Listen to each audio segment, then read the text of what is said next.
Avant de lire le passage de l'Écriture pour Pâques, je vous invite à une prière. Oui Seigneur, ferme notre esprit mondain pour que nous puissions entendre ta parole et qu'elle puisse descendre en nous et nous faire vivre. Amen. Nous lisons dans l'évangile de Marc au chapitre 16, les versets 1 à 8.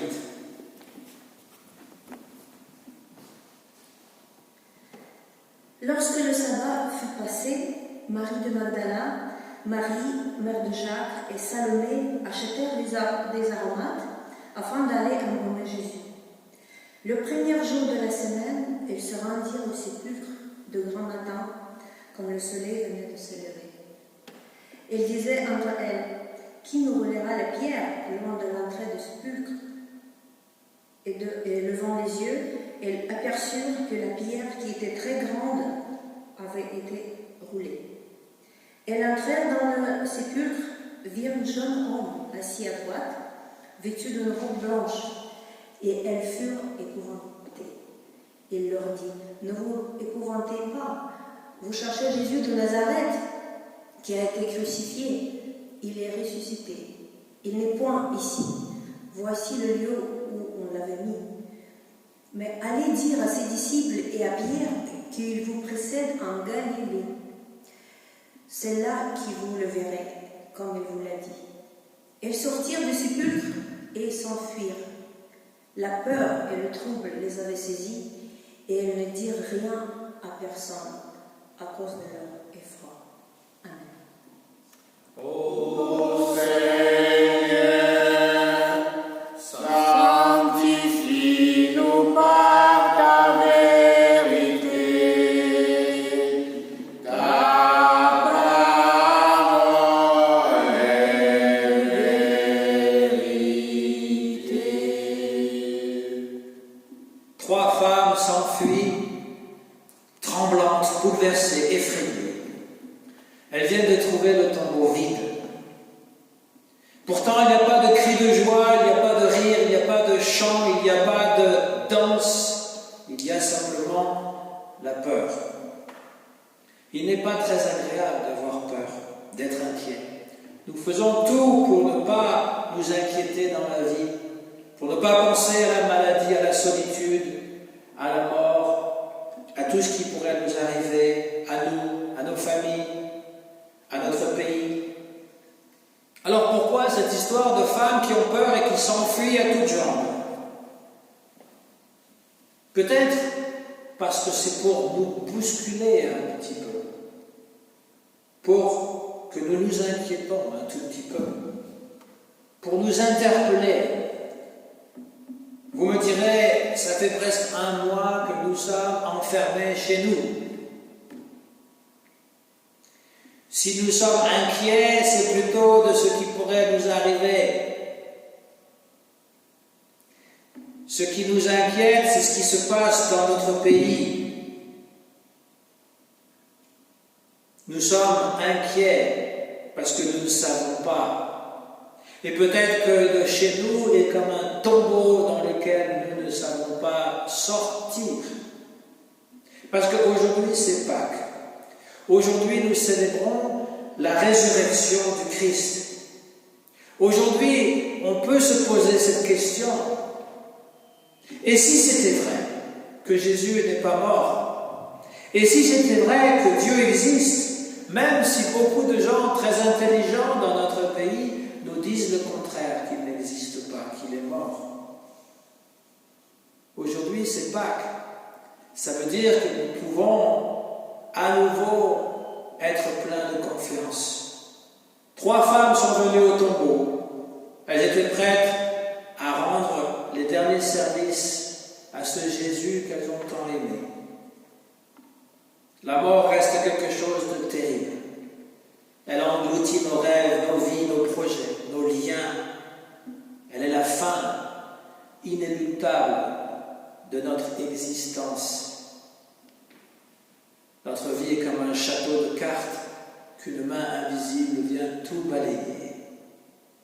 Un château de sable sur la mer que nous avons eu plaisir à construire, mais que les vagues effacent et il ne reste rien. Nous sommes tous allés auprès d'une tombe. Nous sommes tous allés dans un cimetière pour enterrer une mère, un père, un ami, un oncle, une tante, un enfant trop tôt disparu. Il y a des liens d'affection qui ont été brisés pour toujours. 3 femmes sont là pour dire adieu au maître qu'elles ont aimé. Et elles se demandent qui roulera cette immense pierre qui bloque l'entrée du tombeau. Et nous, dans nos vies, qu'est-ce qui nous permettra d'avancer malgré la mort, malgré le poids de la séparation, malgré la solitude, malgré les échecs, malgré la tristesse? Les femmes constatent que la pierre a été roulée toute seule, que le tombeau est vide, qu'il n'y a plus personne à l'intérieur. Certains ont dit qu'elles se seraient trompées de tombe.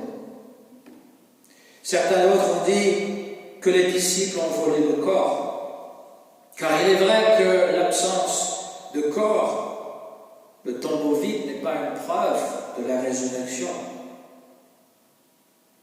Mais ce n'est pas le tombeau vide qui fait peur aux femmes. C'est le fait justement qu'il y a une présence, la présence d'un ange, un jeune homme vêtu d'une robe blanche. L'ange, ce n'est pas un bébé joufflu avec des ailes dans le dos. Ces petites créatures que l'on représente dans la peinture et que parfois nous mettons aussi sur le sapin de Noël. L'ange, c'est Dieu lui-même qui fait irruption dans notre vie, sous la forme humaine. C'est une apparition mystérieuse, lumineuse, effrayante aussi. L'ange, c'est un compagnon, c'est aussi un messager, il vient donner le message de Dieu auprès des hommes. C'est un interprète de la réalité. Mais aujourd'hui, à Pâques, l'ange n'interprète rien du tout, il n'explique pas le tombeau vide, il n'essaye pas de dire si on a volé le corps ou si vous êtes trompé de tombe, il n'essaye pas d'expliquer, il n'essaye même pas de consoler les femmes qui sont éplorées. Mais il leur déclare, n'ayez pas peur. Vous cherchez ce Jésus, il n'est plus là, il est ressuscité. Littéralement, il a été relevé par quelqu'un d'autre. Il ne s'est pas levé tout seul, c'est un autre qui l'a réveillé, qui l'a dressé, qui l'a élevé. C'est Dieu, le Père. Et le tombeau est vide. C'est la lamentation des chrétiens aujourd'hui. Le temple est vide. Avec le confinement, encore plus, les églises, toutes les églises à travers le monde sont vides en cette Pâques 2020. Ça restera dans l'histoire, dans notre histoire. Mais Jésus n'est pas enfermé dans cette histoire. Il n'est pas enfermé avec nos virus. Ce n'est même pas une punition de Dieu comme certains voudraient le faire. C'est la nature elle-même, peut-être qui se venge parce qu'on la traite si mal. Mais Jésus est ailleurs. Il n'est pas enfermé dans nos tombeaux, dans nos idées mortifères, emprisonné dans les rites, emprisonné dans nos idées. Voici le Christ est vivant. Avant même la venue des femmes, avant même que le soleil se lève, le tombeau était ouvert et la mort a relâché sa proie. Et à bien des égards, c'est aussi ce qui nous arrive dans nos vies, le miracle. Avant même que nous l'ayons compris, avant même que nous soyons allés au bout de nos efforts, Dieu était là. Il a toujours été là, vivant, lointain, pourtant mystérieusement présent. L'ange dit aux femmes, vous cherchez Jésus de Nazareth, il n'est pas là, il est ressuscité. Désormais, c'est lui qui vous cherche, qui vous guide, qui vous aime. Il vous précède en Galilée. Et la Galilée, ce n'est ni le ciel céleste au-delà de la mort, ni un lieu géographique. Pour les disciples, évidemment, cela représente les routes poussiéreuses sur lesquelles ils ont marché avec Jésus et les gens qu'ils ont rencontrés sur cette route. Mais pour nous, la Galilée, c'est notre vie. C'est notre chez-soi. C'est là que Jésus nous attend. Alors, est-ce que nous voulons le rencontrer? C'est toujours la question. Parce qu'il y a une différence, peut-être un petit peu, comment dire, cliché entre religion et spiritualité, mais c'est la meilleure façon de l'expliquer. La religion est basée sur des rites, sur des dogmes, sur des croyances, sur des façons de faire. Et la spiritualité, c'est quelque chose que l'on doit vivre. On doit l'expérimenter. L'ange est en train de nous dire, allez dans votre Galilée le rencontrer. Dans votre vie, allez le rencontrer dans votre vie. J'ai donné cet exemple. Du miel. Vous achetez du miel. Je ne sais pas, un miel de lavande, un miel vraiment exotique. Vous ramenez ça d'un pays exotique, vous montrez ça à vos amis, j'ai du bon miel, la couleur du soleil, la couleur d'or à l'intérieur. Et tout le monde sont émerveillés. Et pour pouvoir faire l'expérience de ce miel, tout le monde va lécher le bocal. Il ne va pas penser à ouvrir et regarder ce qu'il y a à l'intérieur, on va lécher le bocal. Et bien c'est la même chose lorsqu'on parle de Jésus et qu'on ne fait pas l'expérience. On ne goûte pas la présence de Jésus. Et puis il y avait cette autre histoire, dans la même veine, d'un aveugle. Un aveugle qui n'avait jamais fait l'expérience de certaines choses, et aussi banales que de boire du lait, L-A-I-T. Il ne savait pas c'était quoi le lait, donc il demande à quelqu'un c'est quoi le lait. Et la personne très avisée pense l'éclairer en lui disant le lait c'est blanc. Ben, il dit je suis aveugle, je ne sais pas c'est quoi le blanc, le noir, je ne sais pas. Alors il essaie de lui donner un exemple. Ben, c'est blanc comme un cygne, cet oiseau qui est sur les lacs. Ben, je suis aveugle, l'aveugle lui dit je ne sais pas c'est quoi un cygne. Il dit ok, je sais que les aveugles ont le sens du toucher assez développé, donc il prend la main de l'aveugle et il dit regarde, ça c'est la tête du cygne. Tu vois, tu suis, il a une tête comme ça et il a un long col comme ça. Voilà. Et puis ça continue avec le corps. Et l'aveugle, lorsqu'il sent ça, il dit si c'est ça le lait, je pense que je ne pourrais pas le boire parce que ça va rester coincé dans mon gosier.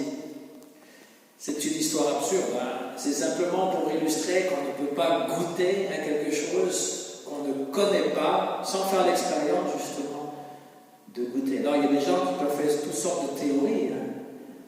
Ils peuvent décrire le lait, c'est onctueux, c'est ceci, c'est cela. Jamais finalement on connaîtra. C'est pareil pour un pays qu'on n'a jamais visité. Quand je vous parle par exemple du voyage qu'on va faire en Israël, eh bien on a chacun notre Israël dans la tête. Et il faut pouvoir y aller pour vraiment savoir comment c'est. Et c'est la même chose donc pour la Galilée.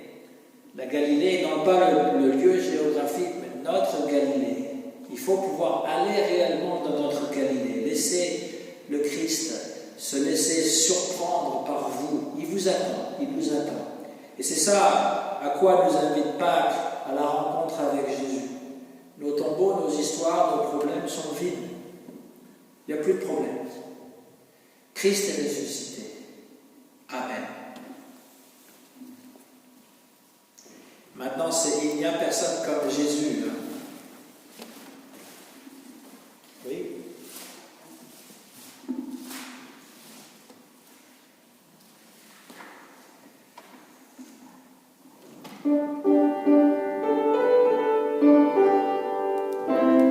Il y a vraiment personne comme Jésus.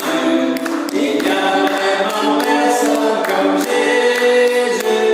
Il y a vraiment personne comme Jésus.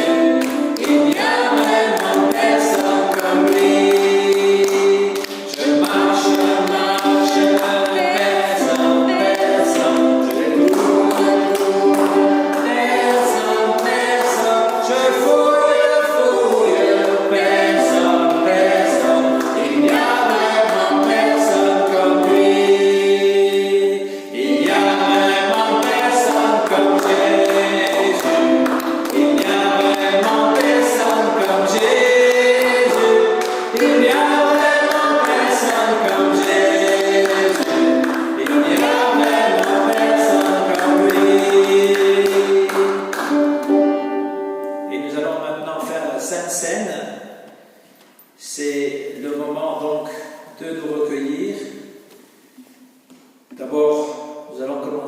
réciter la prière de Jésus.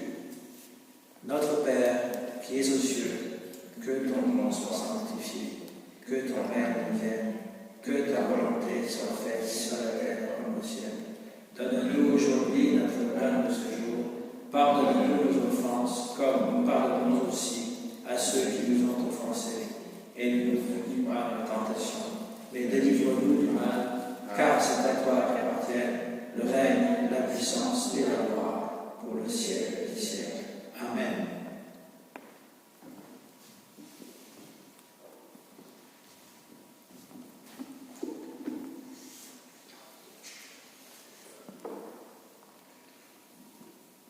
Père saint et juste, en commémorant notre Seigneur Jésus-Christ dans la joie de sa résurrection et l'attente de sa venue, nous nous consacrons nous-mêmes à toi.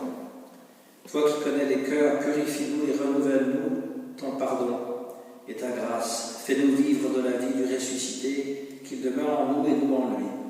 Envoie sur nous ton Esprit Saint, pour qu'en recevant ce pain et cette coupe, il nous soit donné de communier au corps et à la vie de ton Fils, car c'est par lui que tu crées, que tu sanctifies, que tu vivifies et que tu nous donnes tous les biens.